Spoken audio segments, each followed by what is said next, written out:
Oder deswegen ist es bei den Quests ja auch so, also meiner Meinung nach auf jeden Fall, dass es sich schon anbietet, die Quests immer auf dem richtigen Level zu machen. Weil, wie gesagt, effektiv gibt die Quest die gleiche XP, aber je höher du im Level bist, desto mehr XP brauchst du ja auch. Und das Spiel ist ja eigentlich schon so entwickelt worden, dass die Zeit, die du für ein Level-Up brauchst, irgendwo mit einkalkuliert wurde.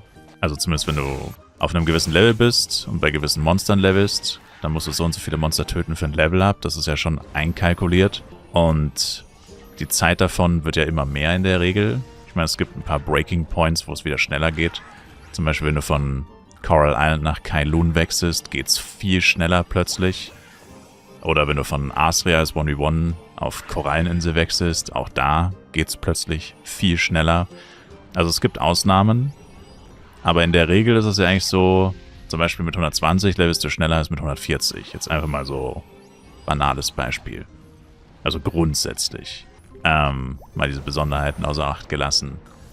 Und das heißt, wenn eine Quest auf Level 120 20% gibt und auf 140 gibt sie dir dann nur noch 5%. Also hättest du sie schon lieber auf 120 machen sollen. Weil auch wenn du auf 140 länger levelst, du levelst sicherlich nicht 4-mal so lange. Aber in Prozent ist es ja so. Also du kriegst 5% auf 140 und auf 120 wären es 20% gewesen. Und auch wenn die XP quasi gleich ist, die Zeit, die du fürs Level-Up brauchst, die hat sich ja nicht vervierfacht. Oder, ja doch, naja. Also ich glaube, ihr wisst, was ich sagen will. Also in der Regel ist es schon klüger, die Quests so früh wie möglich abzugeben. Mal 1 oder 2 Level zu warten oder ein paar Level zu warten, wenn man damit irgendwas skippen kann, kann man schon machen. Aber man sollte halt nicht zu lange warten, meiner Meinung nach. Also alle Quests aufheben, zum Beispiel für Level 189, um dann das Level-Up von 189 auf 190 zu skippen zum Beispiel, ergibt überhaupt keinen Sinn, weil die Quests hätten dir insgesamt einen Level-Grind von 100 Stunden erspart vielleicht. Also wenn du jetzt wirklich jede Quest im Spiel aufheben würdest, hätten die dir wahrscheinlich hunderte Stunden Leveln erspart. Weil da reden wir dann von 50 Level-Ups durch Quests oder so. Also alle Quests zusammengenommen, alle Quest-Verwaltungsquests, alle Story-Quests zusammen. Das müssten locker 50 Level sein. Wenn du die alle nicht machen würdest, dann würdest du wahrscheinlich straight up 100 oder 200 Stunden länger leveln müssen. Oder sogar noch mehr. Um dann ein Level zu skippen, das vielleicht 30 Stunden dauert. Also du verlierst effektiv 200 Stunden oder so. Also, und das ist natürlich ein extremes Beispiel, weil, klar, Low-Level-Quests geben irgendwann gar kein XP mehr. Aber es gibt bei jeder Quest einen Sweet Spot und der ist in der Regel eigentlich das Level, für das die Quest auch bestimmt ist. Also wann sie die meiste XP oder wann sie die meiste Zeitersparnis gibt. Die XP ist immer gleich, die Prozente ändern sich, aber im Endeffekt geht es ja immer darum, wie viel Zeit spart man sich mit der Quest.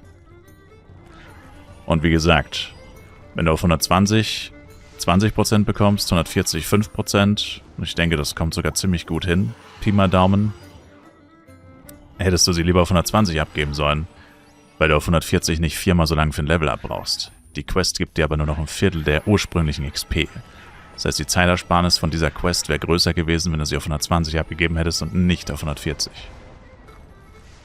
Und so ist das halt grundsätzlich mit den Quests. Aber könnte man sich halt auch viel besser ausrechnen oder viel leichter ausrechnen, wenn es eben nicht immer in Prozenten eingegeben wäre, sondern in fixen Zahlen.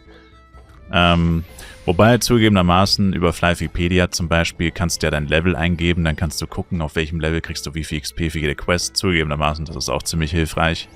Das ist fast das gleiche, wie als würdest du es dir ausrechnen. Zugegebenermaßen. Aber grundsätzlich wird es dir im Game nicht angezeigt. Also im Game ist es schwieriger nachzuvollziehen, als wenn du irgendwelche Tools zur Hilfe nimmst, die dann für dich irgendwas ausrechnen. Aber die Quintessenz ist eigentlich, dass du die Quests schon zeitnah machen solltest. Also höchstens ein paar Level aufheben, aber jetzt nicht zu lange. Vor allem das mit dem Maximallevel skippen oder diese letzten paar Level vom Maximallevel skippen, das hat halt eigentlich fast noch nie wirklich Sinn ergeben, weil genau diese Level sind in der Regel auch die komplett irrelevantesten Level. Also damals bei 160, als Level Cap 160 war, haben viele Leute alle Korallenquests aufgehoben, also auch schon die ab 134, um dann komplett die Level-Ups von 156 bis 160 zu skippen. Oder ich weiß nicht, ob es 4 Level, ich glaube, es waren keine 4 Level, die du skippen konntest. Aber um halt diese letzten paar Level-Ups zu skippen. Und ja, das kann man schon machen. Und ich meine, in dem Fall ist es ja noch relativ zeitnah. Bei 20 Level ist schon ziemlich viel. Würde ich so nicht machen. Aber das Problem ist halt, warum ich es auf jeden Fall nicht machen würde, ist halt, weil diese Level-Ups komplett irrelevant sind. Also mit 150 warst du damals fertig, konntest das beste Equipment im Spiel tragen. Also warum will ich dann die Level-Ups 156 bis 160 skippen, wenn die mir überhaupt nichts bringen? Also klar, wenn ich unbedingt Max-Level sein will und ich habe nicht so viel Bock zu leveln oder der Level-Spot von den höchsten Monstern ist immer überfüllt, das wären so Argumente vielleicht. Aber eigentlich willst du einfach nur so schnell wie möglich auf 150 kommen. Und dabei würden dir die Quests extrem helfen. Und 150 ist ja der Knackpunkt. Und aktuell ist der Knackpunkt 180. Level 190 ist komplett irrelevant eigentlich. Also mit 180 bist du equipment-technisch und so, skill-technisch fertig. Also gibt es keinen wirklichen Grund, 190 zu erreichen. Und damals war es 160, dann war es 165, jetzt ist es 190. Irgendwann wird es Level 200 wahrscheinlich sein oder so. Also diese Level-Ups bringen halt auch recht wenig, deswegen würde ich es dann auch erst recht nicht machen. Der einzige Teil, wo es wirklich Sinn ergibt, Quests nicht zu machen und zu warten, ist bei der 8-Char-Taktik. Weil da die Zeitersparnis vom Warten so hoch ist, dass es wiederum Sinn ergibt. Ein Char kriegt deutlich weniger XP und dafür kriegen 7 Chars die XP, obwohl sie die Quest selbst gar nicht schaffen würden. In der Regel, weil sie gar kein Equipment haben. Aber sonst eher nicht.